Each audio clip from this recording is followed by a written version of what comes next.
boa tarde a todas as pessoas presentes. Quero começar por agradecer em nome da equipa da Divergente, aos membros do júri, à família do Vicente Jorge Silva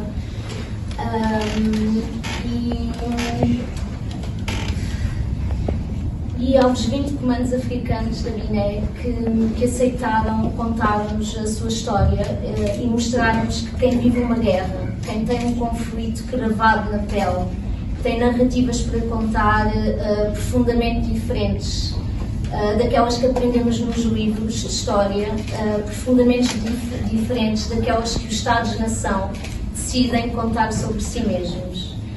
Eu vou ler porque não estou nada habituada a isto e queria aproveitar o momento com uma plateia tão ilustre para dizer algumas coisas, então vou ler. Gostaria de falar-vos da Divergente. A Divergente é uma revista digital de jornalismo narrativo que desde 2014 assumiu como missão retratar temas de interesse públicos que tendem a ser subrepresentados nos mídias, dar eco a vozes que não costumam ser ouvidas e escrutinar as estruturas de poder. Ainda que nesta última missão nos tenha sido realmente difícil para este trabalho, porque depois de contactarmos durante um ano os Ministérios da Defesa, das Finanças, dos Negócios Estrangeiros, do Trabalho e da Segurança Social, de termos enviado dezenas de perguntas e dezenas de e-mails, não conseguimos obter respostas claras a perguntas tão simples como o que tem um comando africano da Guiné que combateu no exército português, que era português, de fazer para ter direito à sua pensão de reforma militar, entre outras. Decidimos que o silêncio é também uma resposta e publicámos este trabalho sem nenhuma posição formal por parte do Governo ou do Estado português. Somos um pequeno projeto de 4 pessoas. A Luciana é uma das pessoas que está presente. Deu-me vontade de rir no bom sentido quando o Nicolau me referiu como editora executiva, o Diogo como diretor e a Luciana como a jornalista é de baixo e sou contabilista, depois sou pessoa que muda o papel higiênico. Nós fazemos de facto tudo porque é a única forma de fazer este projeto acontecer.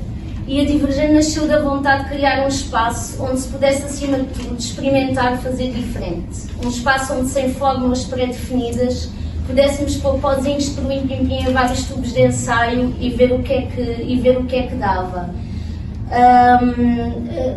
O que queríamos era criar, no fundo, uma fórmula mágica que nos permitisse fazer o jornalismo que acreditamos e defendemos, sem pressas, com tempo, onde se pesquisa, onde se debate, onde se chegam a conclusões e logo a seguir se colocam essas conclusões sob a alçada da dúvida. Não tem sido fácil, como devem prever, manter um projeto deste formato. Sabemos que estamos em contraciclo, que fazemos tudo ao contrário do que dizem, do que mandam os manuais de marketing. Somos lentos, escrevemos muito, ouvimos muitas pessoas na tentativa de não polarizar as abordagens que fazemos. Publicamos poucos trabalhos por ano, damos mais relevância ao impacto social e político do nosso trabalho do que ao número de cliques que têm os nossos websites ou as nossas páginas. Em contrapartida, erguemos com orgulho uma bandeira que tem estampado ao Código Deontológico dos Jornalistas, um documento do qual se fala pouco entre os jornalistas. Tratamos com dignidade todas as pessoas que aceitam falar connosco. Promovemos debates públicos, cara a cara, para que os temas que tratamos possam ser debatidos e questionados. E estamos a tentar construir uma comunidade fiel de pessoas que nos apoia e nos ajuda a seguir em frente. A nossa estrutura é financiada quase na totalidade por bolsas e fundos de apoio ao jornalismo independente promovidas por instituições internacionais, a maioria da União Europeia. É com pena que percebemos que em Portugal não existe apoio ao jornalismo independente. É com pena também que vimos acabar a bolsa de investigação de jornalística da Gulbenkian. E porque não é todos os dias, como dizia, que tenho a oportunidade para falar com uma plateia, como aqui estávamos presentes, gostaria de aproveitar a presença do Sr. Secretário de Estado da Presidência do Conselho de Ministros e do Sr. Ministro da Cultura para retomar 2 pontos que tanto a Divergente como o Fumaça, um podcast de jornalismo independente, já tentaram trazer para o debate político. O Estatuto de Utilidade Pública para organizações jornalísticas sem fins lucrativos e a reativação do Instituto da Comunicação Social, que com um júri independente poderia atribuir bolsas estruturais, à semelhança do que acontece, por exemplo, com o ICA, o Instituto do Cinema, ou a DG Artes no apoio às artes. O jornalismo precisa. E sim, falta financiamento estatal. Financiamento estatal não é financiamento governamental. Esta é uma prática que já acontece em tantos outros países que tendemos a identificar como democracias desenvolvidas, como os Países Baixos, a Alemanha ou a França. Os riscos da ingerência do poder político existem, mas a ingerência do poder económico, das leis do mercado, não são um risco, são uma realidade. Publico reportagens encapuçadas de informação. Jornalistas que tentam complementar o seu salário nas redações a trabalhar para agências de comunicação. Editores, jornalistas, diretores de informação que investem mais tempo a pensar merchandising e planos de vendas do que o conteúdo e a relevância da informação que publicam ou emitem. Deixo no ar esta proposta para ser pensada. E por último, já me está a aproximar do fim, gostaria de falar um bocadinho do que nos trouxe aqui. A reportagem Por Ti Portugal eu juro. Por Ti Portugal eu juro foi a frase que cerca de 400 mil pessoas combateram ao lado de Portugal durante a Guerra Colonial entre 1961 e 1974 disseram quando tiveram que cumprir o serviço militar obrigatório ao qual o Estado colonial obrigava estes homens a participar. É um exemplo da forma como trabalhamos na Divergente. Eu estou aqui a falar em nome de uma equipa que é grande. Sentamos a uma mesa designers, programadores, jornalistas e criamos em conjunto. E a palavra de um não é mais válida do que a palavra de outro e acho que assim conseguimos também ter resultados bonitos, pelo menos quero acreditar nisso.